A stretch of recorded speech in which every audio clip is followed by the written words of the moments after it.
प्रियंका चोपड़ा ने जब से खुलासा किया है कि उनके साथ किस तरह से बॉलीवुड माफिया एक गैंग बनाकर काम कर रहा था और उन्हें बॉलीवुड से साइडलाइन करने की कोशिश कर रहा था, उसके बाद से मान लीजिए कि हर रोज कोई न कोई कुछ न कुछ बातें करते हुए नजर आ रहा है। अब मी टू मूवमेंट को लेकर पॉपुलर हुई तनुश्री दत्ता, इन्होंने भी बहुत सारी बातें कही है और बातें ऐसी सी कही है कि बॉलीवुड के रावणों की जो लंका है ये एक न एक दिन जलकर खाक होने वाली है और होकर रहेगी। तनुश्री दत्ता का ये कहना है कि आजकल बॉलीवुड में जो कंट्रोवर्सी चल रही है इसे मैं लगातार 20 सालों से झेलते चली आ रही हूँ और आज भी झेल रही हूँ। इनसाइडर्स को ये बात बहुत अच्छी तरह से पता है कि बॉलीवुड में किस तरह से एक गिरोह काम कर रहा है, लेकिन ये गिरोह बहुत ही एक आप कह सकते हैं कि सक्रिय रूप से ऐसे काम कर रहा है कि वो पता नहीं लगने देता है, लेकिन आपकी जिंदगी को बर्बाद कर देता है। गिरोह मतलब यहाँ पर वाकई में सचमुच का गिरोह है जो एक्टिव तरीके से लोगों को टारगेट करते हैं जो आउटसाइडर होते हैं। आउटसाइडर अपने टैलेंट के दम पर अपनी पहचान बनाते हैं, लेकिन उनका बैकअप कुछ नहीं होता, उनकी पहचान कुछ नहीं होती और इसी वजह से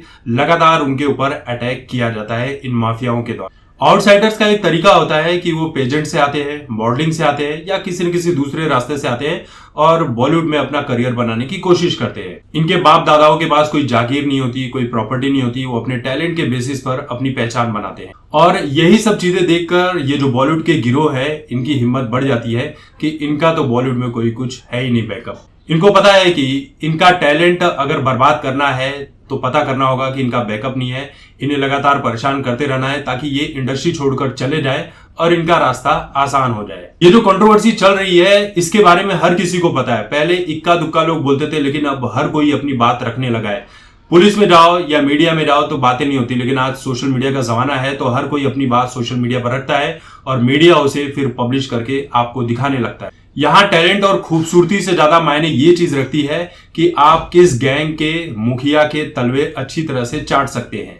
अब बॉलीवुड जो है वो अफगानिस्तान बन चुका है, क्योंकि यहाँ पर अंडरवर्ल्ड के ऐसे ऐसे लोग हैं जिनसे कोई पंगा लेना नहीं चाहता है। बॉलीवुड में इन गिरोह से ज्यादा विक्टिम लोग हैं, वो एक एक लोग को टारगेट करते हैं और टारगेट पूरा होते ही दूसरे टारगेट की तरफ बढ़ जाते हैं। आप लोगों ने देखा कि मी टू मूवमेंट के दौरान किस तरह से बहुत सारी चीजों को खत्म करने की कोशिश की गई।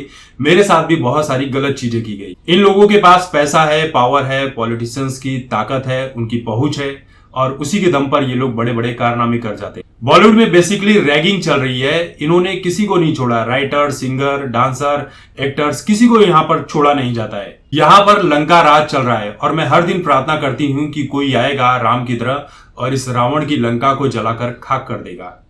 मैं 20 सालों से इंडस्ट्री में काम कर रही हूँ। अगर मुझे पहले पता होता तो मैं इस इंडस्ट्री में कभी भी कदम नहीं रखती, कुछ और ही कर लेती। आज मैं बॉलीवुड से भले जुड़ी हूँ, लेकिन आध्यात्मिक रूप से मेरा मार्ग अलग हो चुका है। अगर आप इस इंडस्ट्री में टिके रहना चाहते हैं तो आपको किसी न किसी का तलवा चाटना होगा, चापलूसी करनी होगी, उनके साथ हाँ में हाँ मिलाकर चलनी होगी, किसी का गर्लफ्रेंड, किसी का बॉयफ्रेंड बनकर रहना होगा, तभी आप इस इंडस्ट्री में सरवाइव कर सकते हैं। मी टू के टाइम पर ही बी ग्रेड लोगों को पास में भेजकर प्रेस कॉन्फ्रेंस करवाई गई थी। वो लोग ऐसे ऐसे आर्टिकल लिखते हैं कि जिससे इंसान डिप्रेशन में चला जाए। यहाँ पर वही होता है जैसे सुशांत सिंह राजपूत और अन्य जैसे लोगों को रास्ते से हटा दिया जाता है। मैं बस यही कहना चाहूंगा कि इस तरह के युद्ध में संयम बनाकर रखें। ये एक लंबी लड़ाई है। रावण की लंका जलकर रहेगी, बस एक हनुमान जी के पूछ की जरूरत है। मैं यही प्रार्थना करती हूँ कि हमने जो प्रार्थना की है उस समस्या का, संकट का निवारण हो सके और प्रभु राम अपनी कृपा बनाए रखे।